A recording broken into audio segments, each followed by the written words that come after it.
Welcome to Smart Wealth with Joshua. Your daily stock analysis and catalyst talk. Today we're looking at Cisco Systems. If you find our talks useful, please consider subscribe, like, and comment underneath. And a quick note before we get into today's stock. If you trade stocks, crypto, forex, gold, or indices and want clear buy and sell signals, you can check out VIP indicators through my link below. Grow $100 to $10 KK with VIP indicators. VIP Indicators offers TradingView indicators, market alerts, trading education, and chart reading support with up to a 93% win rate. The tools are designed to help traders spot possible setups faster and trade with more confidence. But please remember, trading is risky. No indicator can guarantee profits, and growing $100 into $10 is not guaranteed. Use these tools for education and analysis only. Manage your risk carefully, do your own research, and never trade money you cannot afford to lose. This is an affiliate link, so I may earn a commission if you use it at no extra cost to you. So imagine you're digging around your basement looking for like an old dial-up modem, and instead you find the exact engine that's powering the entire artificial intelligence revolution right now. Yeah, which sounds crazy, but that is basically what Wall Street just woke up to regarding Cisco. It really is. I mean, they completely shattered expectations. And today we want to figure out if this is just a temporary bump, or if they are permanently transitioning into this critical AI infrastructure powerhouse. Exactly. All right, let's move into the wealth building context. Why should you care about this? Well, we are looking at a massive corporate transformation here. Huge. I mean, the market definitely thought it had this company figured out for the last, 2 decades? Yeah, at least. The whole thesis was just you buy it for the reliable dividend, you hold it for the low volatility stability, and you just accept the incredibly slow growth. Right. It was the definition of a legacy tech stock. Exactly. But the data we are reviewing today, it totally shatters that assumption. We're looking at a company that is fundamentally re-architecting the internet for the AI era. It's like, think of a massive cruise ship. Everyone assumed it was just the slow, steady vessel. Yeah. And suddenly, out of nowhere, they've installed a speedboat engine. And that engine is the surging demand for AI infrastructure. That is a perfect way to put it. Now let's look at the fundamentals. Because the hard data that triggered this whole wake-up call is just staggering. We are looking at Q3 fiscal 2026 numbers here. And they are record-breaking. Literally, record revenue of $15.84 billion. That is up 12% year over year. And it completely crushed the Wall Street consensus, which was sitting down at $15.56 billion. Right. And it wasn't just the top-line revenue that caught everyone off guard. I mean, adjusted earnings per share came in at $1.06, topping the estimates of $1.04. I see it there. Yeah, but honestly, the aggregate revenue isn't even the primary signal you need to focus on here. Really? What is? The critical metric, like the actual engine of this growth, is their networking segment. That specific segment surged 25% to $8.82 billion. Wow. 25% growth for a company of this sheer size is highly unusual. It's basically unheard of. So to understand why networking is surging like that, we have to kind of move past the outdated idea that they just build, basic routers for office buildings. Oh, absolutely. They are way past that. Right. If you look at the $5.3 billion in AI orders, they have already secured year-to-date from hyperscalers. This is the massive global cloud providers, right? Exactly. It becomes super clear that they are actively supplying the physical plumbing for advanced AI data centers. Yeah, because hyperscalers are building these AI models that require tens of thousands of GPUs, the graphics processing unit. Right. And those GPUs have to communicate and share data simultaneously. It's this incredibly intensive process. And without hyper-efficient specialized networking, those expensive GPUs they sit idle waiting for data. So to visualize why this networking is so vital, think of a modern AI data center like a massive high-end commercial kitchen. Okay, I like this. So the GPUs are thousands of brilliant, incredibly fast chefs, right? They can process ingredients at lightning speed. Right. But if the waitstaff, which is the network, is slow in passing the raw ingredients between those chefs and taking the finished dishes out, the whole kitchen just grinds to a halt. Yeah, you're paying billions of dollars for world-class chefs who are just standing around waiting for tomatoes. Exactly. And the bandwidth required to prevent that GPU idle time is just monumental. It is. And the financial guidance reflects that demand perfectly. Management issued this blowout guidance for Q4, calling for 16.7 to 16.9 billion in revenue. While analysts were only expecting, what, 15.82 billion? Exactly. And they also raised their full year 2026 outlook to up to $63 billion. Oh, wait, the specific metric that anchors this entire narrative, right, is their fiscal 26 AI order target. Oh, yeah. This is the big one. They took their initial estimate of $5 billion and nearly doubled it to a massive $9 billion. Yeah, and that 9 billion order target proves they aren't just like participating on the edges of the AI boom. They are foundational to it. Yeah. You literally cannot physically construct these massive GPU clusters without their hardware. But that brings up a really good question about competitive defense. The demand is clearly there, obviously. But how do they protect this market share against fierce competitors? Like, you have Arista, you have Juniper. Right, it's a crowded space. Exactly. So what's their moat? The analysis points heavily to their hardware moat, specifically the Silicon One architecture and their new G300 chip. Silicon One is the inflection point where they transition from being just a traditional networking company to a true silicon innovator. Yeah. And the G300 chip is capable of handling 102.4 terabits per second. 102.4 terabits per second. The physics of transferring that much data are difficult to even comprehend. It's mind-boggling. That is an immense volume of data traveling across a network in literally the blink of an eye. It is. And achieving that throughput with low latency and power efficiency, it puts them in an incredibly exclusive class of silicon providers. Right. Plus, the architecture of AI clusters isn't standardized at all. Different hyperscalers design their AI factories in completely different ways. So they need flexibility. Exactly.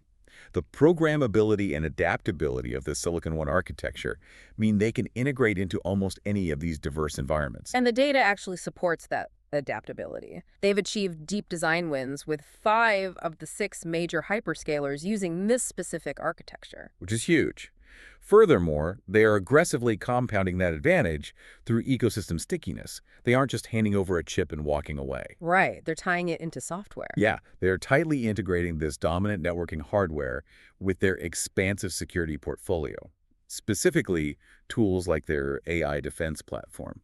So if a massive enterprise procures their hardware for their AI networking layer, and that hardware is deeply woven into their centralized cybersecurity protocol. The switching costs become astronomical. Exactly. Ripping out that integrated system to switch to a competitor's hardware would be a multi-year, highly disruptive, and incredibly expensive project. Precisely. Their primary moat in the legacy enterprise space has always relied on deep customer trust, global scale, and unmatched switching costs. And now they are successfully mapping that exact same playbook onto the new AI infrastructure layer. And crucially, they have the financial leverage to force this through. We're looking at a company with a fortress balance sheet. They have a historical 3-year average operating cash flow margin of 24.3%. Which gives them so much room to maneuver. Right. But let's look closely at how they're deploying that massive cash flow, because their recent strategic decisions seem counterintuitive on the surface. You mean the restructuring? Yeah. Despite this booming AI demand and all this record-breaking revenue, they simultaneously announced a $1 billion restructuring plan. They're taking a $450 million charge in Q4 and cutting thousands of jobs. Yeah, it sounds bad at first. Well, if I'm a skeptical investor, slashing headcount during a supposed growth phase usually signals a severe underlying problem. It is a valid concern, for sure. But it requires looking at the actual composition of the workforce rather than just the total headcount numbers. Okay, break that down. The restructuring represents fierce, targeted financial discipline.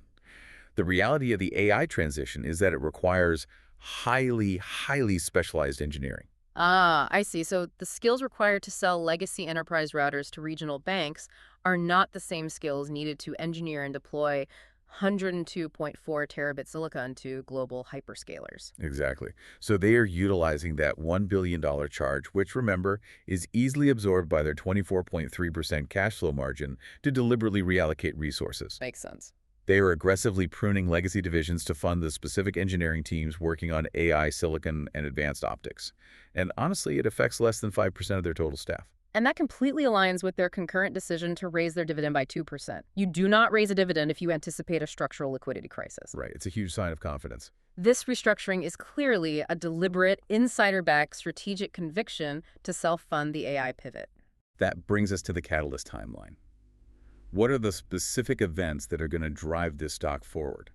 Well, first off, we have to look toward Q4 earnings in August 2026. That's going to be the major near-term proving ground. Oh, absolutely. The market is going to be laser focused on those numbers to see if this momentum holds up. But there are also two highly compelling, unmodeled catalysts that could drive further momentum, things that aren't even officially factored into their current guidance. Yeah, the speculative stuff. Right. First, there is a pipeline exceeding $2.5 billion connected to sovereign clouds and neoclouds. And just for clarity, neoclouds are those specialized newer cloud providers built explicitly from the ground up to handle AI workloads, right? Exactly. They are completely separate from the traditional generalized cloud giants like Amazon or Microsoft. And the sovereign clouds, where individual nations build out their own localized AI infrastructure for data security, that represents a massive parallel market. So if these nations and neoclouds accelerate their buildouts, that $2.5 billion pipeline is pure revenue upside. It is currently entirely absent from Wall Street's valuation models. Which is wild. And what's the second catalyst? It's a rumored joint venture involving AMD and Humane, targeting the construction of up to 1 gigawatt of AI infrastructure by 2030. 1 gigawatt. That is massive. To put 1 gigawatt into perspective, that is roughly the total power generation capacity of a medium-sized nuclear reactor, entirely dedicated to computing infrastructure built upon this specific networking architecture. Wow. If even a fraction of those speculative catalysts materialize faster than the market anticipates, the current fundamental models will look woefully conservative. Now let's pivot to the chart, because the price action following this Q3 release was historic for a company of this maturity. The numbers are just remarkable. In extended trading, right after the earnings dropped, the stock surged between 11% and 19%. Yeah, it closed at $101.87 and hit an intraday 52-week high of $102.01. The one-month return hit 23.70%, pushing the one-year total shareholder return to an unbelievable 70.04%. 70% for a legacy tech company. And the psychological significance of crossing that $100 threshold is immense. Oh, totally. For a quarter of a century, the dot-com peak served as the ultimate impenetrable ceiling for their valuation.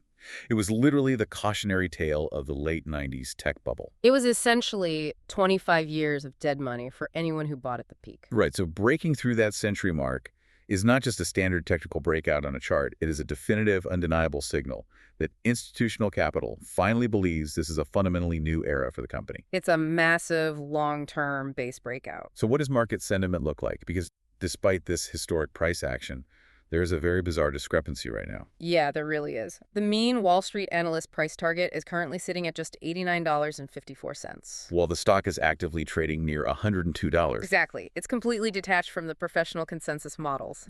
How are the major analysts so misaligned with the current market reality? This discrepancy reveals the mechanical lag inherent in how Wall Street updates its valuation models. Analysts rely heavily on historical run rates and the previous quarter's forward guidance. Right. When a massive, nonlinear shift occurs, like management suddenly increasing an AI order target from 5 billion to 9 billion, the existing spreadsheet models just break. They have to go back, rewrite their underlying assumptions, pass those new models through compliance, and then formally issue updated notes to their clients. It is a very slow bureaucratic process. It is.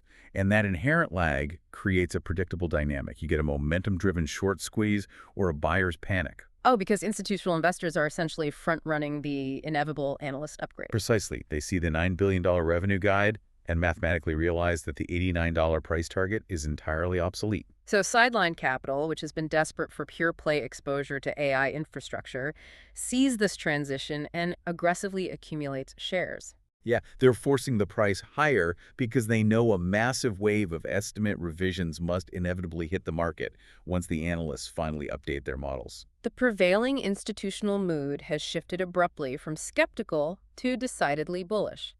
And the sheer velocity of the capital inflows reflects that shift in real time. Now let's talk about the risks. To maintain a balanced perspective, we have to critically examine the underlying profitability of this transition. It can't all be perfect. Right. What's the bear case here? It revolves around a concept called profitless prosperity. Profitless prosperity, that sounds ominous. It's a descriptive term for a very real risk. The bear case argues that AI hardware growth inherently carries lower profit margins than their traditional software and services business. Ah, okay. And there's concrete data to support this concern right now. In Q3, their non-GAAP gross margin guidance dropped to between 65.5% and 66.5%. It's down from 67.5% in the second quarter. Yes, the analysis attributes this compression to memory cost headwinds and a heavier mix of hardware sales.